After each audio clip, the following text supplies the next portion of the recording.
గ్రామాలలో చేసిన కోట్లాది రూపాయల అభివృద్ధిని చూసే తనకు ఓటు వేయాలని భీమిలి నియోజకవర్గ వైసీపీ అభ్యర్థి అవంతి శ్రీనివాసరావు కోరారు. ఎంపీపీ కె రాంబాబు మండల పార్టీ అధ్యక్షుడు లక్ష్మణరావు ఆధ్వర్యంలో కోరాడ, లింగన్నపేట, బీతాలవలస గ్రామాల్లో ఆయన ఎన్నికల ప్రచారం నిర్వహించారు. అంతకుముందు గెద్దపేట నుండి కోరాడ వరకు భారీ బైక్ ర్యాలీ నిర్వహించారు. అనంతరం అవంతి మాట్లాడుతూ కోట్లాది రూపాయలను వెచ్చించి గతంలో లేని విధంగా సంక్షేమాన్ని, అభివృద్ధిని చేసి చూపించామని ధీమా వ్యక్తం చేశారు. ఎంపీ అభ్యర్థిని బొత్స ఝాన్సీ, ఎమ్మెల్యే అభ్యర్థిగా తనకు ఓటు వేసి గెలిపించాలని కోరారు. ఈ కార్యక్రమంలో జిల్లా పరిషత్ వైస్ చైర్మన్ గిరిబాబు, నాయకులు శ్రీను, సూర్యనారాయణ, సర్పంచ్ చందక శ్రీను, ఎంపీటీసీ పైడి నాయుడు పాల్గొన్నారు.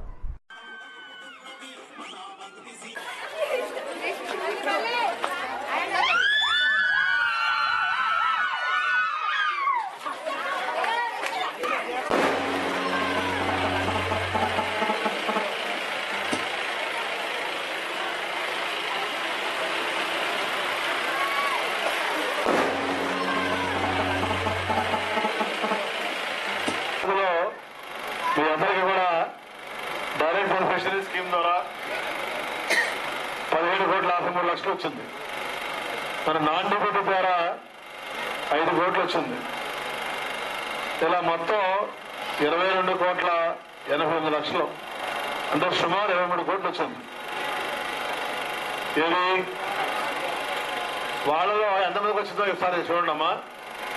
సుమారు అన్ని సంక్షేమ పథకాలు ఇవ్వడం జరిగింది.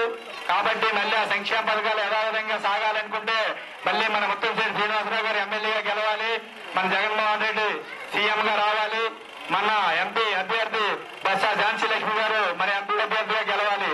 కాబట్టి మీ అందరూ మంచి ఆలోచన చేసి, ఎందుకంటే ఈ రోజు గెద్దపేట గ్రామంలో ఏ ఒక్కరికి కూడా నువ్వే పార్టీ అని అడగకుండా, నువ్వే కులం అని అడగకుండా, ఇది ఏ మతం అని అడగకుండా ప్రతి ఇంటికి కూడా సంక్షేమ పథకాలు